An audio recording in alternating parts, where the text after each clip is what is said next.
Hey, this is John Hope Bryant, and this is the Money and Wealth podcast series, season 2 on iHeartRadio, the Black Effect Network.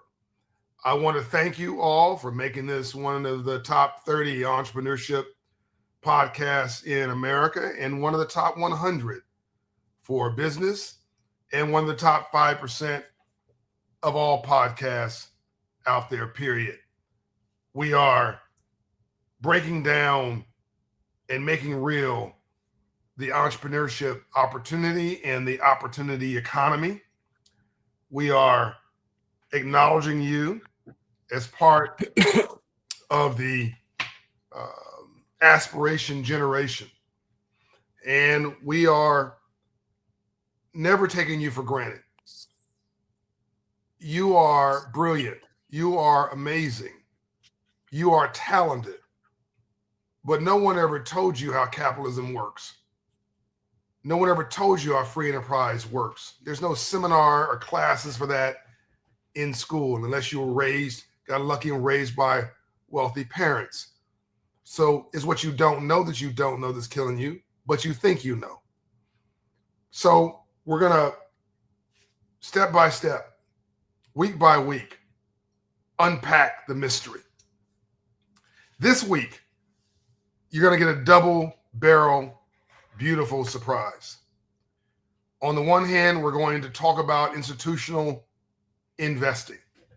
Those are two phrases that you may not be familiar with, certainly not used in a sentence. Institutional investing. We're also going to introduce you to a certified role model and I believe hero in business for people of color, certainly Black America. He's a professional and somebody who everybody should respect, period, irrespective of race. But when you have the bonus of having someone who's not a Black leader, but a great leader who happens to be Black, well, that's just extraordinary. And that person is Nadair Settles. He is the global head of real estate impact. We'll explain what that means. At Nuveen. We'll explain what that means. You probably never heard of him, probably never heard of it. It's underneath all aspects of your life that you're unaware of. It gets deeper. Nuveen is a company, part of a larger company called TIAA CREF. And now you're like, well, who in the heck is that? Unless you're an investment professional. Well, TIAA, used to be, I think it's still called TIAA CREF, but TIAA for short, is a just about $2 trillion company. It's trillion with a T. And the CEO of that company, a friend of mine, Tasunda Duckett, also happens to be a sister, meaning a Black woman. Again, extraordinarily competent, was CEO before that of the consumer bank at JP Morgan Chase. So no one gave her anything. She had to earn it every step of the way. And so is the case for Nadair Settles. Before I bring him on, let me tell you a little bit about him. He graduated with a BA in business administration from St. John University, an MBA from Villanova School of Business, a master's in real estate finance from New York University. Before he worked at Nuveen, he was a professional in asset management. We'll explain that. Portfolio management. We'll explain that. Acquisitions. We'll explain that, although it's a little self-explanatory. Strategy and product development. He joined Nuveen in 2011. And before that was involved in asset management and acquisitions at Silverstein Properties and RLJ Development Urban Lodging Trust. RLJ, you would know that is Bob Johnson one of Bob Johnson's companies, if I'm not mistaken. He'll correct me if I'm wrong. So, in short, this is a bad brother. Welcome to the podcast, Nadair.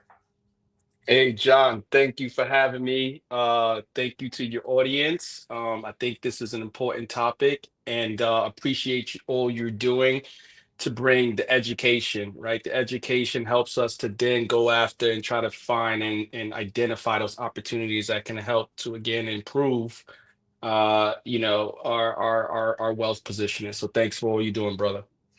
And for those, my pleasure, for those who are listening to this and you aren't seeing him, normally when you introduce somebody with these kind of credentials, these kind of credentials, they are, well, they're a national figure. They are, dealing with lots of money. You're used to somebody who is blinged out. They're in the entertainment business. They've got fancy clothes on. They've got a bunch of jewelry. They're flossing. For those who can't see him, my man's got a hoodie on. He's slightly unshaven, but he is dangerous from the shoulders up.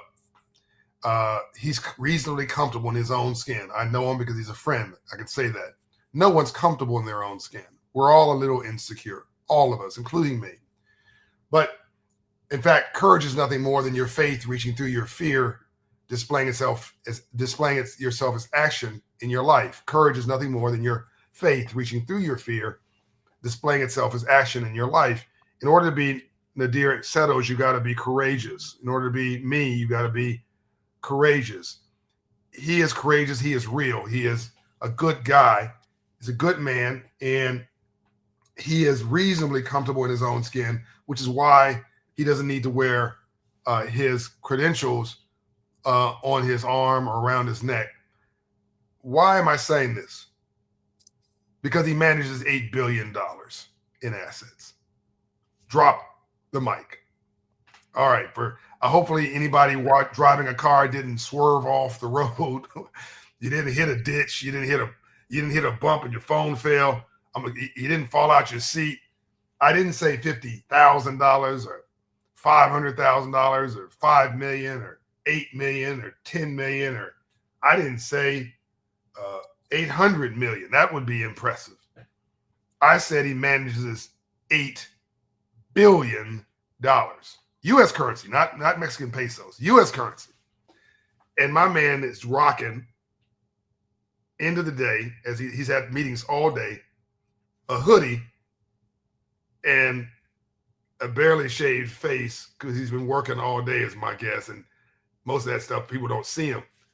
But you're able to see him, and I want you to model him. He was also talking to his wife before this. He's also taking care of his kids. He's trying to figure out how to get them to their after-school activities. Like, he's a real man and a full example of what you want to role model for the future. Bishop T.D. Jakes told me recently, Nadair, he said that boring is the new sexy. I agree. We got that slogan around our shop as well. So explain to people, first of all, the 8 billion got their attention. How many black men in the world are managing the likes of $8 billion, give or take?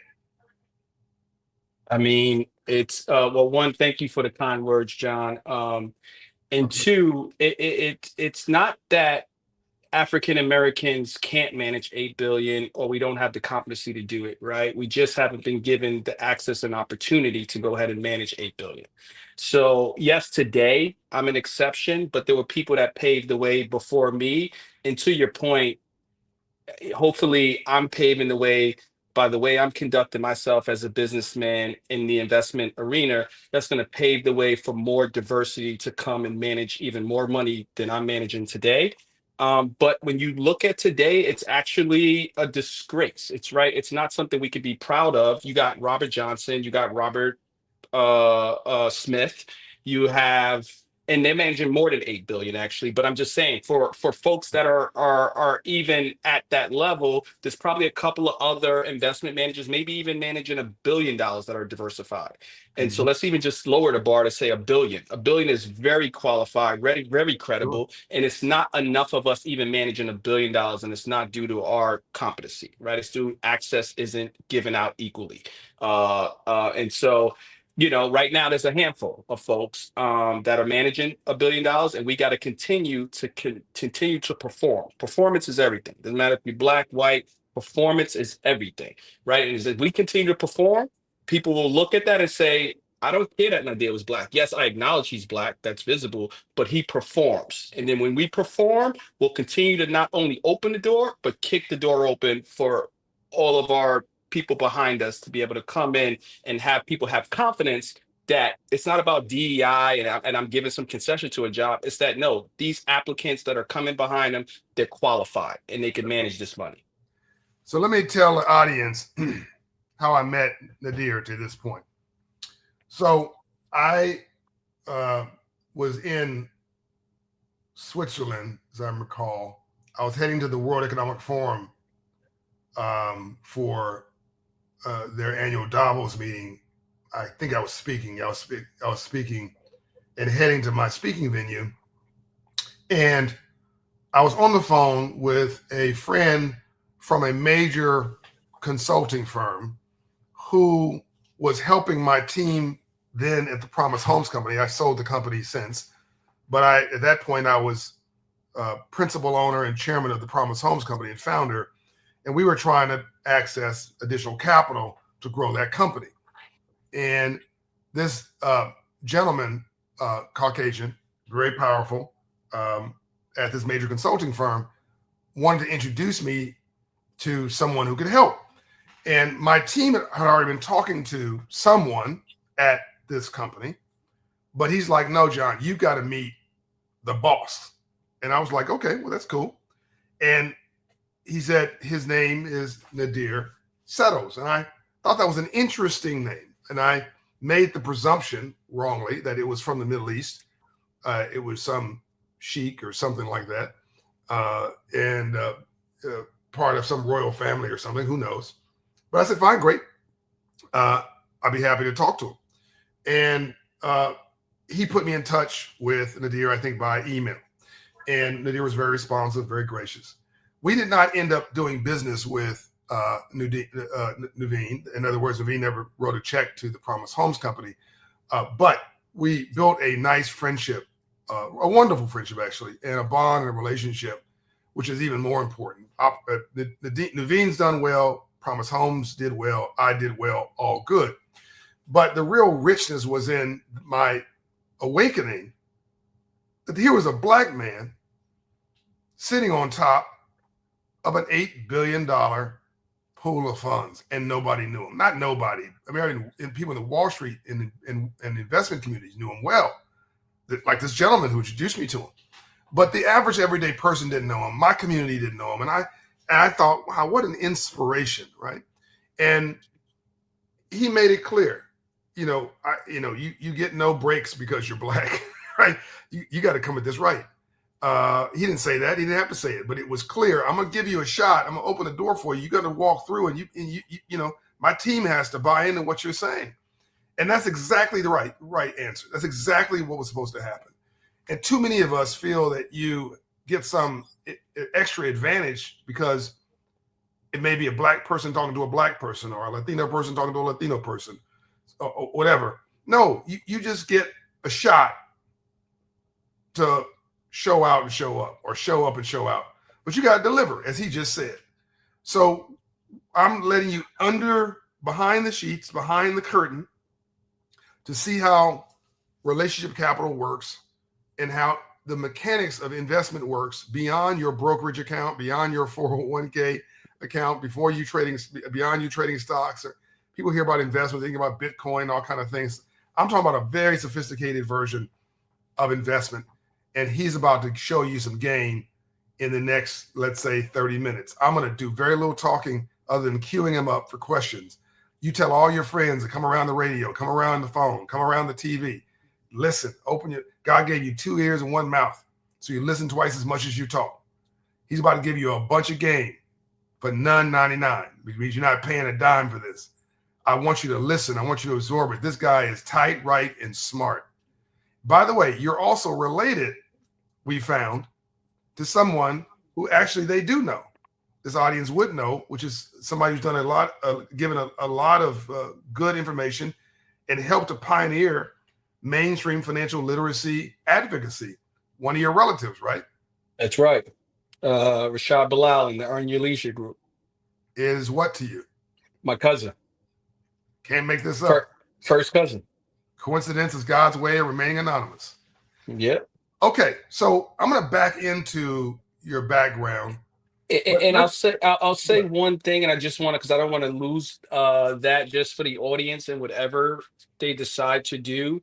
Um, it is our obligation as leaders and diverse leaders to create diverse teams. Diversity is good business, and that's been proven over and over again, even if the world doesn't want to agree, right? And so from that perspective, it is our obligation as leaders, as anyone on this call is rising, doesn't matter where you're at in your leadership level, at whatever level you're at, your obligation is to understand that if I can create a diverse team, if I can be an advocate for creating a diverse team within my team, that is your obligation. We need to open those doors. But the candidates and the people we're referring, there is no handouts, and they have to walk through that door, and they have to walk through that door confidence and be able to perform. So I just wanted to build on that, John, because it is, once we get in the doors, it is our obligation to make sure we open them. But we got to open them with folks that are coming in and they're dedicated and they're motivated and they're ready to perform. And that doesn't mean we're not going to make mistakes. We're all going to make mistakes, but that means that you don't take this as I cannot have the hand, I cannot put in the work before, whether that's schooling in the way that I went to conventional schooling, or you can educate yourself in whatever way. You got to prepare yourself to be effective in whatever you plan to pursue. Well, I agree with that, of course. And I'm going to go one step further. I believe in the James Brown version of affirmative action. Open the door, I'll get it myself. Right. Now that you've said that, I think we probably need to go to your background first. Yeah. So that no one believes that you had this silver spoon that was shoved in your mouth and that somehow you made it and they can't. Can you share with the audience a bit of where you came from, your background, your mom and dad story, your coming up story, so they're clear? Absolutely. So I'm from a single mother in the Bronx. We grew up in the Bronx and we grew up with a lot of love. And you know, Rashad Bilal and his family were from the Bronx as well. We grew up a little bit farther south in the South Bronx, but we had a lot of love as families. But my in particular family, my mother was basically carrying a load of our family. I got two brothers and one sister, and basically we got a great break by the time I was about to go to high school. And this is a break in a very unfortunate way. And but it was a break, is that by the time I was about to go to high school, my mom got into a car accident, was able to get a and she's okay. I seen your face, John. She's okay, Yeah, but was able to get an insurance check because somebody rear-ended us. So back then she had to go through the therapy and everything like that. But from the proceeds of that, she was able to move us up to what was Spring Valley, New York, Rockland County, New York. Not by any ways a wealthy town. It's a town of actually a lot of immigrants, so a lot of Haitians are there, and a lot of people that migrated came there because it was already a very affordable place, back 20 something years ago. But it had great school districts as well. And as she looked at, you know, the forward prospect of me growing up in the city as being the last, my sister was younger than me, so we would be the last people to go through the city school system, or trying to get out of there and provide what could be a better version of academics, and as well as civility. Like living in a home, the city is really hectic. It just allows and opens the door to various different things you probably don't want exposure to. And Mhm. so just moving up there gave us that sense of calm, that sense of different Mm. exposure, that sense of life actually could be better, and you actually saw it for the first time. I think one of the biggest things about me as a kid growing up poor is that I always thought about I don't want to be poor, and that sort of drove my motivation. But I actually never seen an African American that looked like something I wanted to do. And I always say that that in itself is a disgrace. And so that's why I show up in the communities, and we'll get to how I invest, but I show up in the communities. So, and I show up like this, or I'll show up with a tie-in in whatever way if I got it, but I'm showing up in a way to show these young African American boys or females that, hey, somebody looks like my uncle or my dad, or somebody that looks like my brother actually has a profession that actually would be want to join.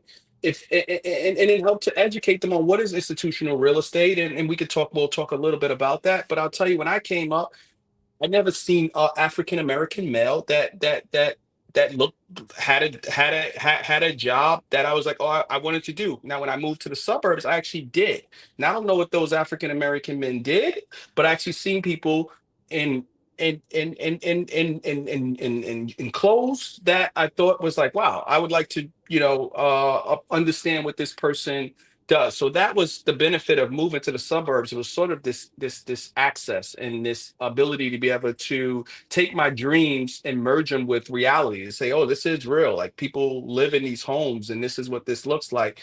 And so that's sort of how I grew up. So I did high school in Spring Valley, and then from there, um, sort of bumped into a lot of good fortune by the grace of God, for sure, first and foremost, and then by people kind of talking to me and me extracting, hey, that's an opportunity I want to pursue. Because if you ask me as a kid what I thought about real estate, I would have told somebody real estate is not something you got to go to college for. But the kind Mhm. of real estate I do is very sophisticated to the type of real estate someone does that's hanging up a sign on a yard and selling a home, right? But Mhm. that's all the real estate I would have seen. And so it's this access that is another obligation of folks to go and, and back to our communities. And what you're doing here, John, around spreading the word more wide. Somebody's going to hear this and say, wow, well, I didn't actually know the distinction between real estate agent and somebody hanging a sign on a front lawn, to what Nadir was talking about. And maybe I don't even totally understand all that Nadir was talking about, and we'll try to keep it as simplistic as possible. But that's going to allow someone's mind to roam to say that there's something more that I don't understand, that I'm going to go try to unpack and pursue. And that in itself is spreading the message and allowing folks to know that there's something better out there. So I want to go back.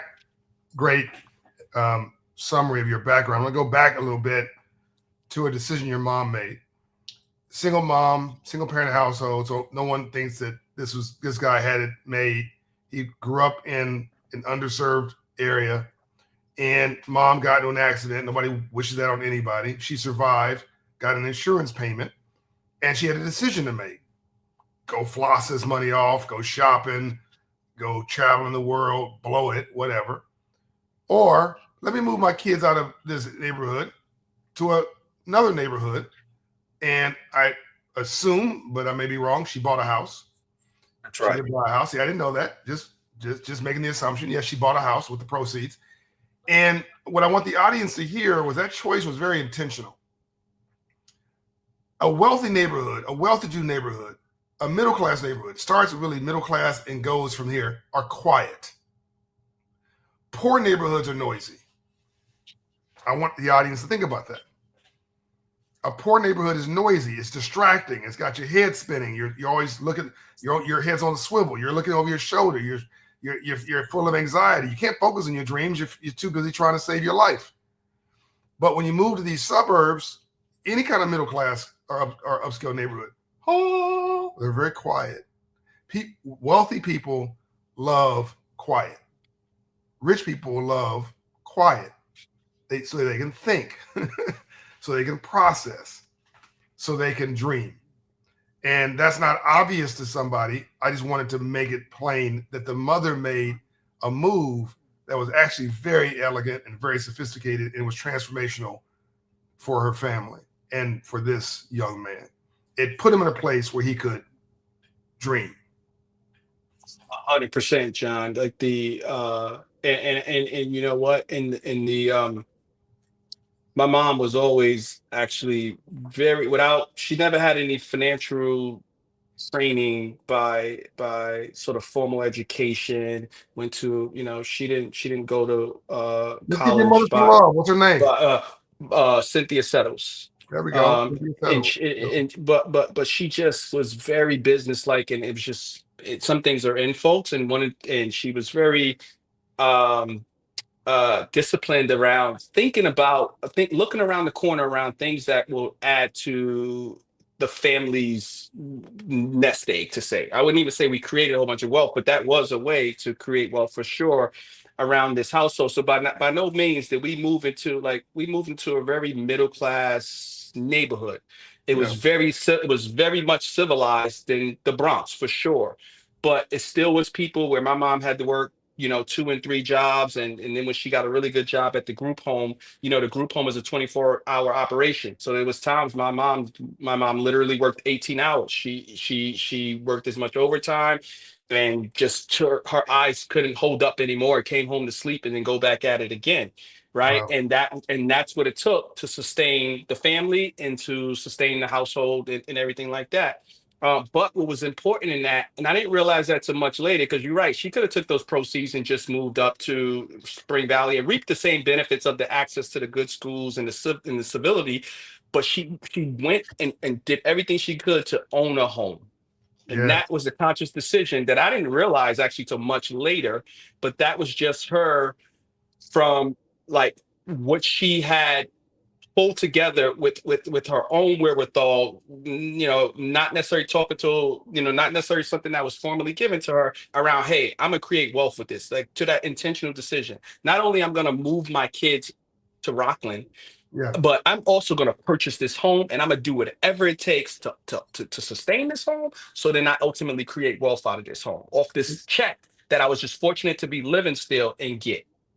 My mother did the same thing. For folks who know my story, so you now know that there's a system, there's a process, there is a business plan for going from surviving to thriving to winning. And if you look at my mother's story in Up From Nothing, or my book Financial Literacy for All, or the memo, you listen to this story by Nadair, it's very consistent. And so you just need to follow this model. Don't complicate it. Just follow the model and you'll be successful. 5 pillars of success. As much education as you can shove down your throat. Learning financial literacy, family structure and resiliency, self-esteem and confidence. Those 2 things are different. Role models and environment. If you have 3 of those things or more, you'll be very successful, as long as you never give up. As my friend Tony Rester would say, if you don't give up, you can't fail. As you listen to Nadair's story, I think you heard almost all 5 of those things. Education, you heard his credentials. Financial literacy, that seems pretty obvious. He understands money. Family structure and resiliency, also, but not a broken home and not a broken mother. In fact, very well put together. She gave him self-love, which gave him self-esteem. And he started looking around for people doing interesting things and saw Black men in a suit and go, wow, maybe I can do that. That led to role models and environment. That led to this guy in front of you who's managing $8 billion. Let's get into the what of this. What is Nuveen? How does it manage? Why does it manage $8 billion? And what does it do with it? And what does it do with that money? And how does it make money? How does an institutional investor like Nuveen, for the audience benefit, how do you make money? Yeah, so at the very basics of what we do, and I know we talked about the 8 billion, and that's humbling, and a privilege to manage, to be the leader and manage that kind of money. But more important is the intentionality and the purpose of what I do. So I manage $8 billion of affordable housing. And we're talking about affordable housing and the retirement crisis being 2 of the most prevalent crisis we got to solve not only globally, but certainly domestically, right? So, when we think about the sort of housing that we own, assets with a Section 8 contract. We own assets capitalized through what is a mechanism that allows for capital efficiency, which is a tax credit, low income housing tax credit. You just lost And everybody who's not a Wall Street professional in a sentence. Right? Hold on, slow down. What's Section 8? What's yeah, a mechanism? Right? You know, okay. So let's back I up. thought, I thought because we're so used to landlords that a lot of us are used to Section 8. We Right. live in it, Yeah. right? This is I what the thought I was government kind of provides as a subsidy a hundred for percent, a a low hundred income percent, family. right? Yeah. Now, what we're used to and how we actually own and operate and manage this is very different. So, like how I grew up, we had subsidized living and we had support when we were in the city for sure. And I know a lot of the viewers here do. Um, a lot of those buildings those landlords manage are not quality standards, not dignified living, Hmm. and don't represent what allows the residents to be prideful of the building they live. Okay. Not a and we just manage the opposite of that. So we buy buildings that could be a Section 8 building. We'll talk one by one, but overall, we're emphasizing the S, right? So You're good capitalism. You're trying to do well and do good at the and same time. we know we can do that, right? So we know we can get the real estate right. So if we break down the component, forget whether it's sort of subsidized or anything like that, but it's real estate. And when you buy real estate, the one thing I'd love your audience to also walk away with is ownership. Always think about how I can be a owner of That's right. something, right? And so real estate as an investment manager, our capital is the ownership. I represent the actual operations of how to run that real estate and make sure we make money out of it. But at the end of the day, the capital is ownership to real estate. And as Nadir, what is an investment manager? Okay. And yeah, what is capital? Uh, yeah. what is an So investment manager?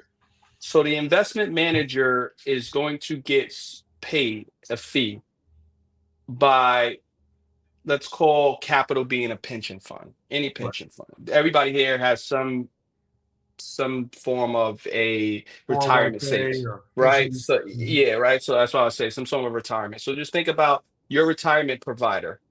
In order for you to sustain what is going to be to get you to and through retirement, they have to allocate, and allocate means they have to decide where to direct your investments, right?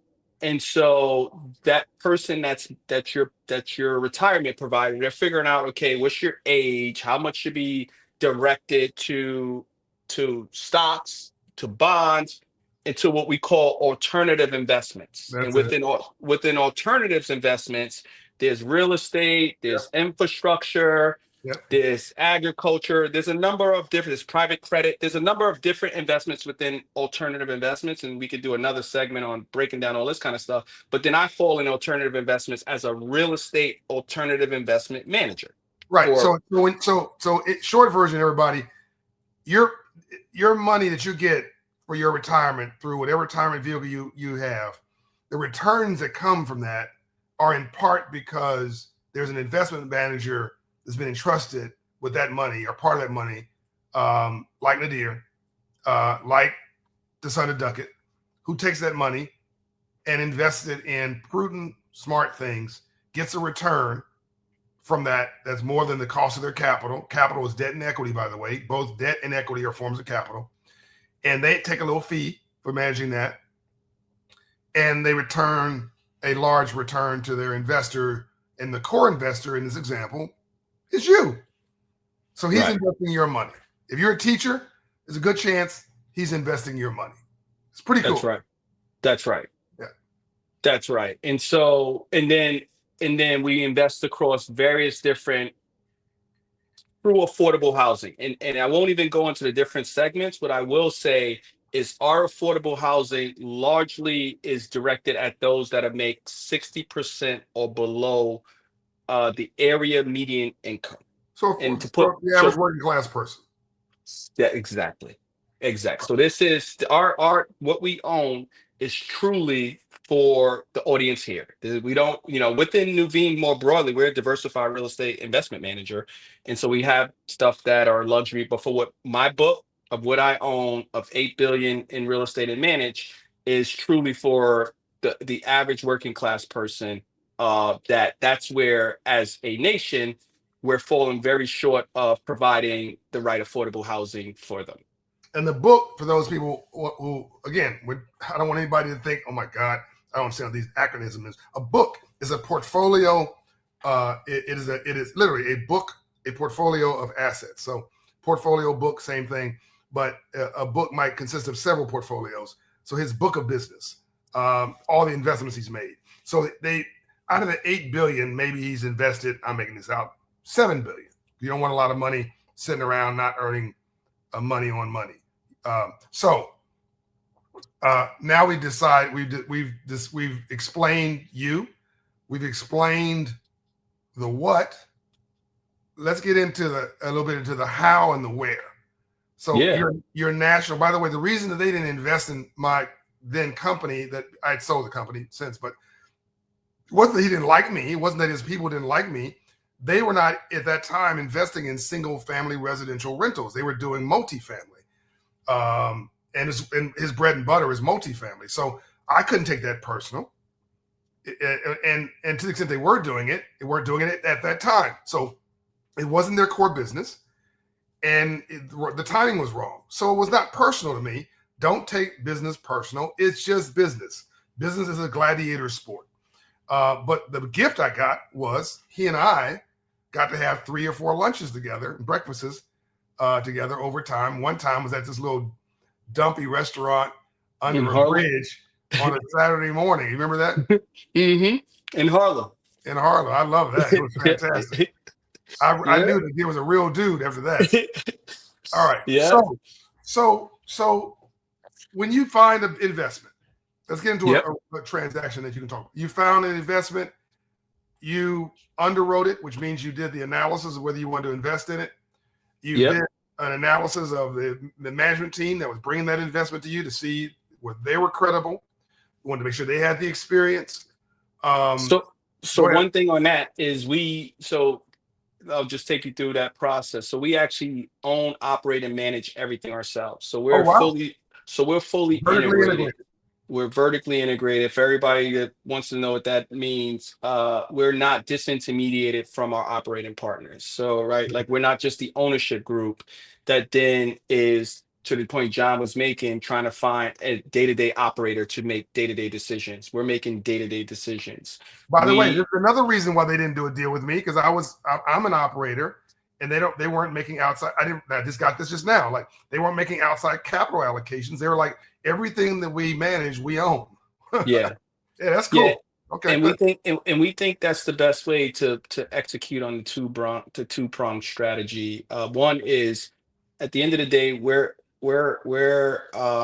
investing in real estate, and we are a fiduciary.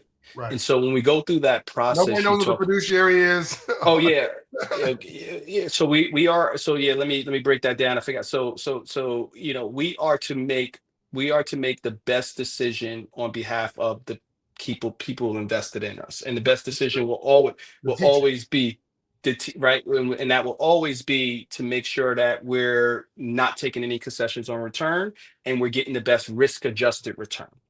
That means in English that they're without taking undue risk, they're making the most money for you as the investors they can, while protecting your money.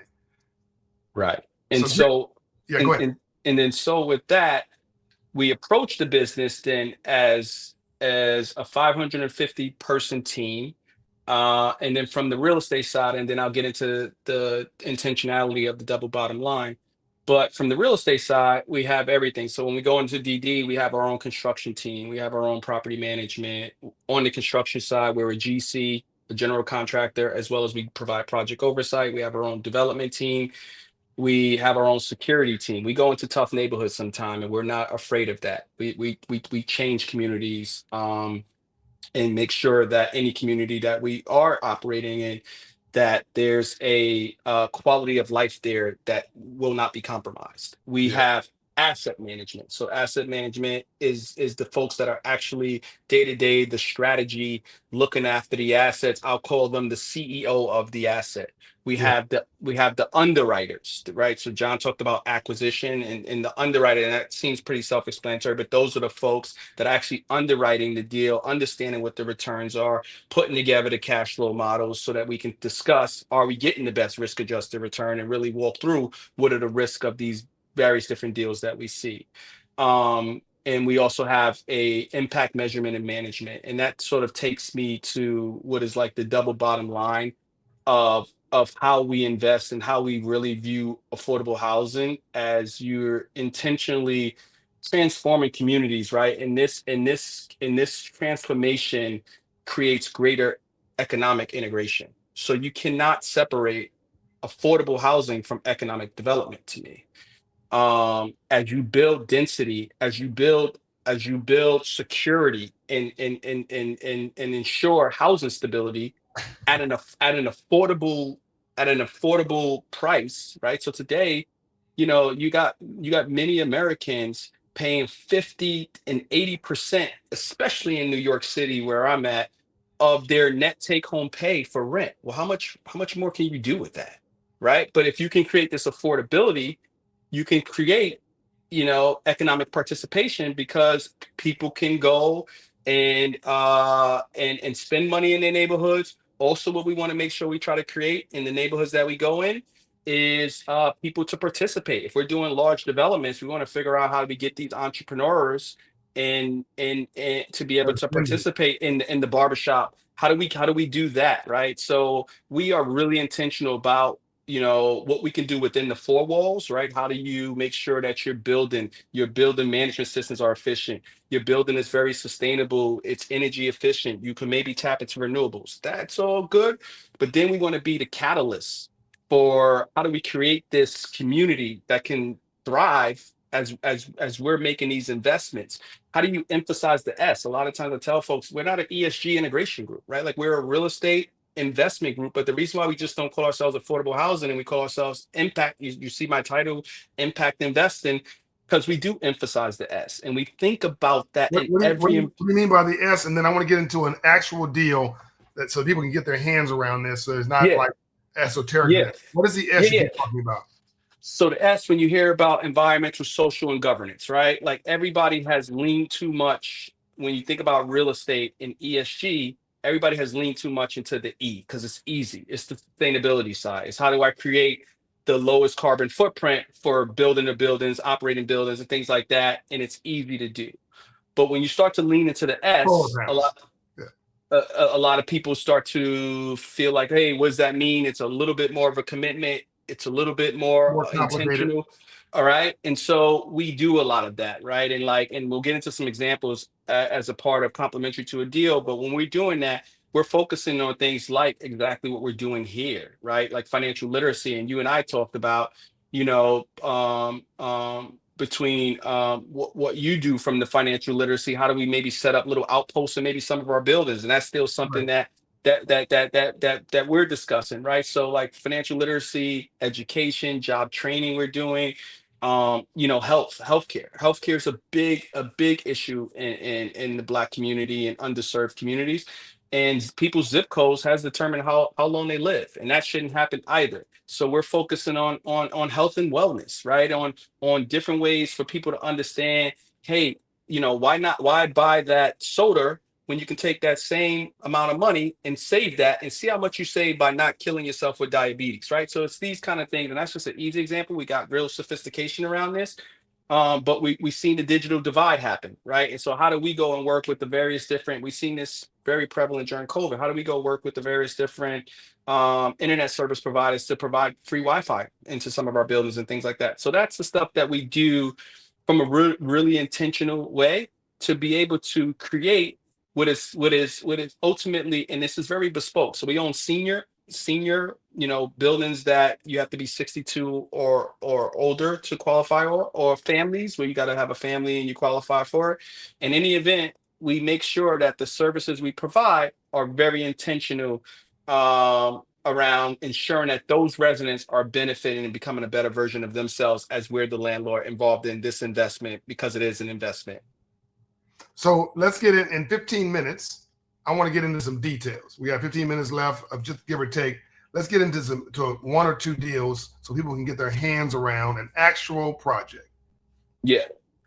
So you take, we got a project in New York City, right? So so we will identify a project, whether it's off market. And when I say off market, means it wasn't solicited broadly through some sort of broker or intermediary. Somebody's sort of acting on behalf of an owner trying to sell something. Right. It wasn't marketing. So right. So whether it was marketed or off marketed, will come under an opportunity. When we come under that opportunity, we'll sign NDAs if necessary and do some of that formal stuff, but then we'll start to underwrite it. And Right. we're trying to underwrite to what exactly you said. We got a cost of capital, and you explained that earlier. Right. And we got to make sure as we invest any dollars that this deal measures up to our cost of capital. So, Now we so audience, cost of capital. So if he was a bank, your savings account is paying 2%. Then administrative costs is another 3% to run the company, run the bank. Then they're going to add profit to that. Let's call that 2.5%, 3%. So 2% plus 3% is 5%, plus profit is 2 to 3%, 7 to 8%. That's the interest rate that you're paying to borrow the money to buy a house or rent or to buy a car or whatever. So the cost of capital in that example was 2%. His cost of capital is what he's talking about here, and he's got to layer on his cost of doing business, the administrative costs, the cost of the vertical integrated model, and then a modest amount for profit so that the teachers get a return on their capital so they can retire. Okay, continue. That's right. So we'll look at those deals, understand from cash flows, and cash flows are extremely important. And for the group here, as you think about cash flows, it's just the annual income you will get from this property, right? And to make it very easy, it's your revenue. So and this could be from any business to say, right? We're going to make it really simple here. What's your revenue minus your expenses is your income, Right. right? And so we're looking at the annual cash flows, and we're usually looking at, because real estate is a long-term hold, we're usually looking at 10-year cash flows. There you go. And then we're looking at the return from those cash flows. Does this make sense for the investment that the seller wants us to buy the real estate for? Got it. So you bought this project in question in New York. I'm sorry, John, what'd you say? You purchased this building in New York. Right. So we got over 12,000 units in the tri-state area. Wow. So we've purchased a lot of units in New York. We have over 32,000 units domestically. So we do business everywhere. We've purchased a lot of deals. That was just sort of illustration of sort of what a deal could look like that we purchased in New York. So you purchased the building in this example. You paid a brokerage fee, unless it was directly to the seller. You paid a brokerage fee to the real estate. The seller usually paid a broker's fee. The seller pays a brokerage fee. Right. Okay, good. Right.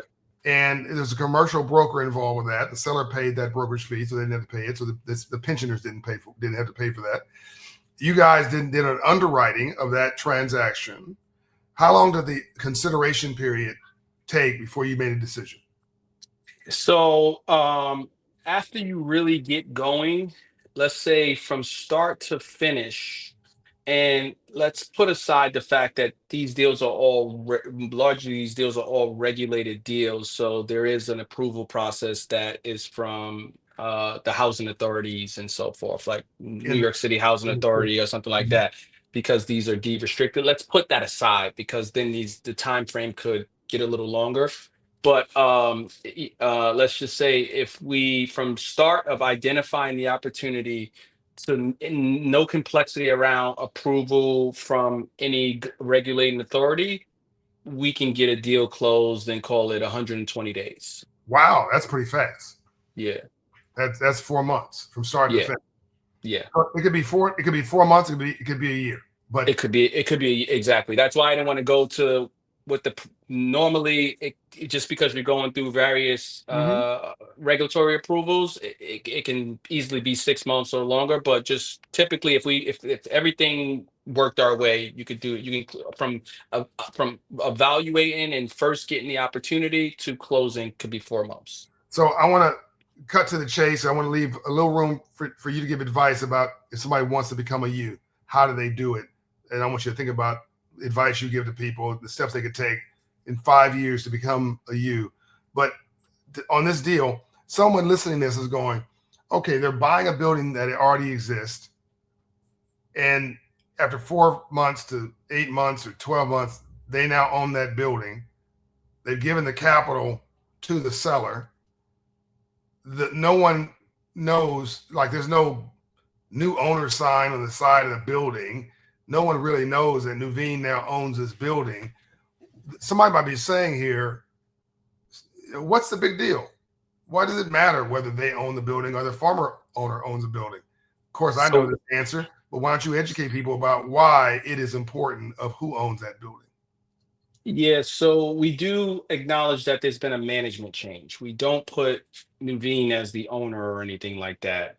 We are in the back. Well, our capital is in the background. Nuveen is the manager, but our capital is the ownership. But just as a part of the business, we put our property management as, hey, there is a new owner and is a new property manager, and we do notify residents of that, and we'll start to have community meetings to actually inform residents of what new programming that's going to support them, and start to listen to residents a little bit more to make sure that we actually get it right as well, that we're not actually too presumptive. Oh, go ahead, John. Stop right there. There's your answer, audience. They notify, this is legal. They notify the residents there's a new owner. Okay, no big deal there. Then they put programs in place that are Nuveen approved for the residents. There's no requirement to put a program in place. All the landlord has to do is to collect rent, really. And some landlords will starve you to death on resources, will squeeze you, will give you fees and give you rate hikes every time they can, and they're giving you the lease and charging you the most.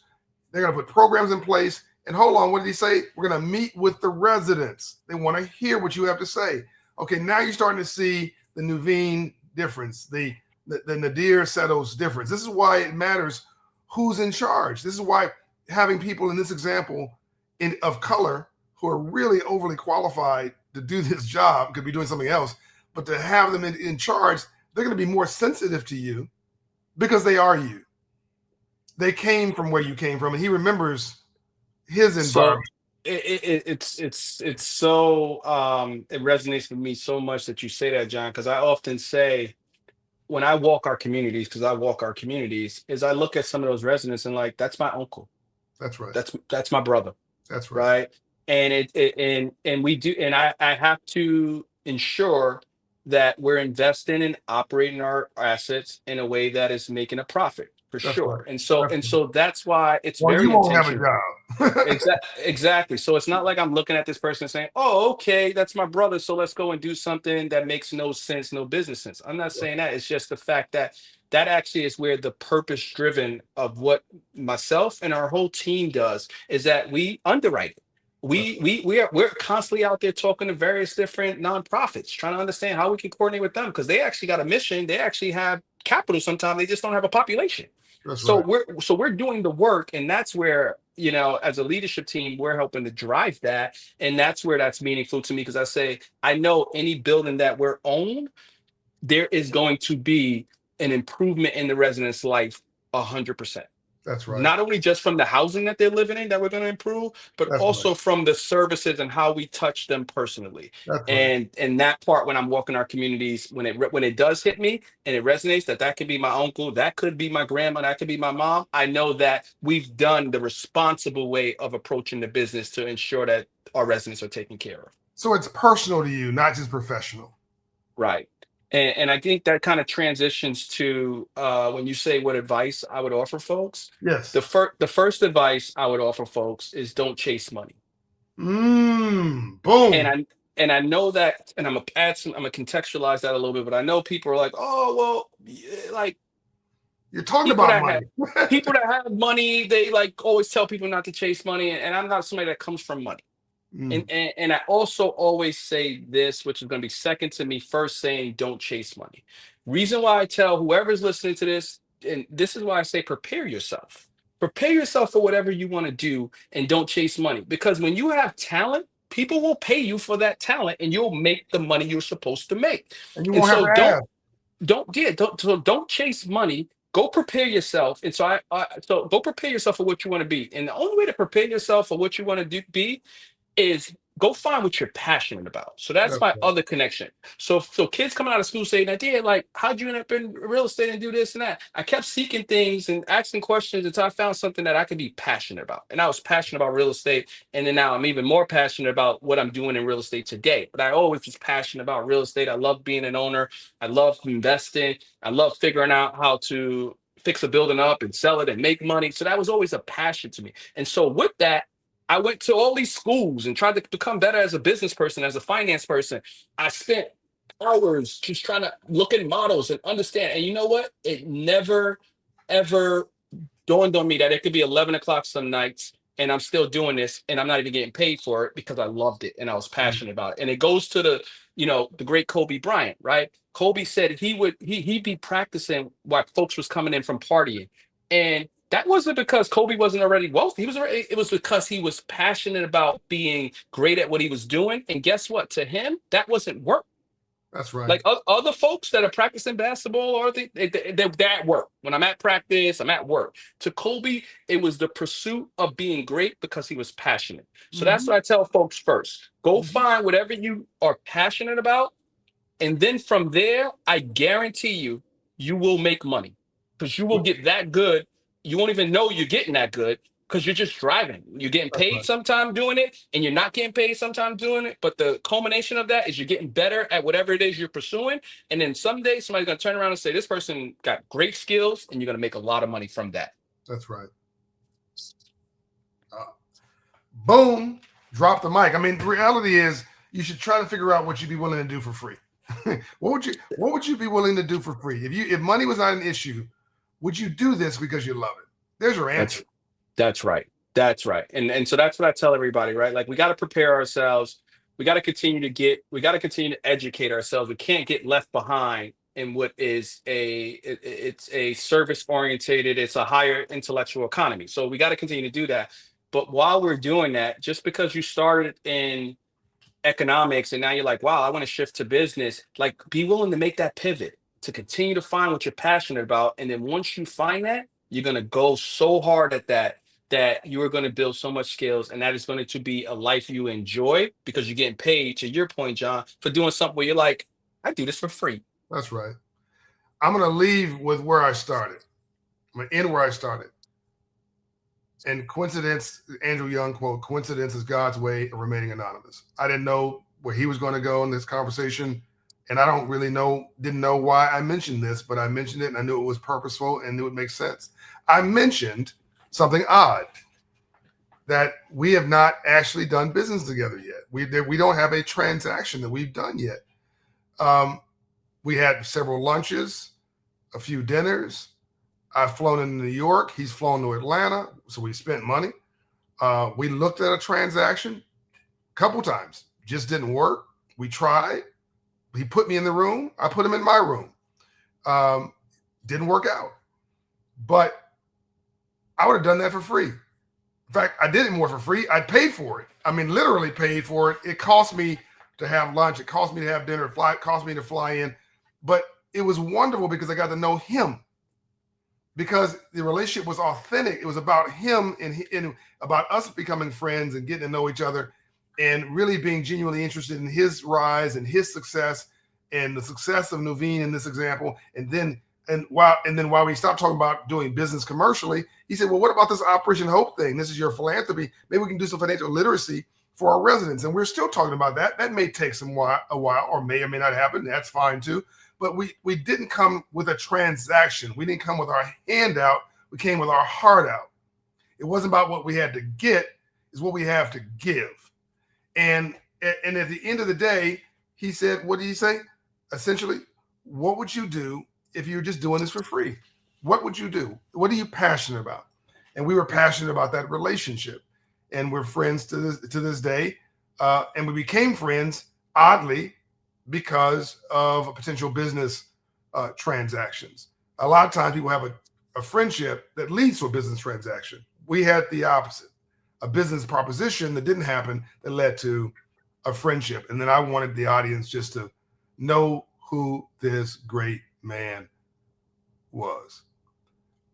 Any closing comments, thoughts you want to share with the audience today? No, well, John, I just want to say again, appreciate everything you're doing to move the race forward. It's impactful work, it's purposeful work, and you can continue to count on me in any way, whether it's someone in New York that you run into and says, "Hey, they're 17, they're trying to figure it out." You could always call me up. I'm happy to be an extension of everything you're driving forward, brother. So thank you for all that you're doing. And anytime you need me, I'm here for you, John. And thank you for that. And how can people research you, find out a little bit more? What's the website or something they can check out? Yeah, so people could reach out to me LinkedIn. My name Nadair, Nadir. Settles is the last name, Settles. You put that in LinkedIn, I'll pop right up. You can certainly inbox me, and we can take it from there. How many folks managing $8 billion gives you a direct link to them? I told you he's a good dude. And if they want to learn more about Nuveen, it's NUVEE.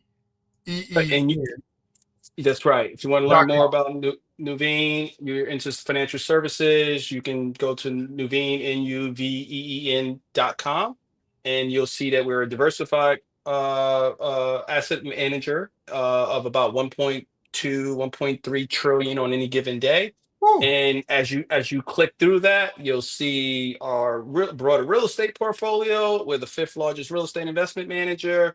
And then you click through that, you'll see the impact investing sleeve, which we're 8 billion, the largest real estate impact investing outfit. And just remember, right, being big doesn't make you good. So you got to put in the work to perform, to build the execution that could allow to deliver the results. Here's a goal for some of you. Make it your objective to become an intern, an apprentice of some sort, an entry-level employee, maybe at Nuveen or TIA Craft. And if they don't have a program, maybe you recommend one. Send a note, say, have you ever thought about creating an internship program? In other words, over it, around it, through it. You want to get to it. Never, ever, ever give up. Dreamers are foundational to success. My friend, Dr. Dorothy Height, God rest her soul, said, John, I like you because you're a dreamer with a shovel in your hands. I want all of you, Nadair and I want all of you to be dreamers with shovels in your hands. This is John Hope Bryant. This is Money and Wealth on the Black Effect Network at iHeartRadio. We're out. Thank you, John.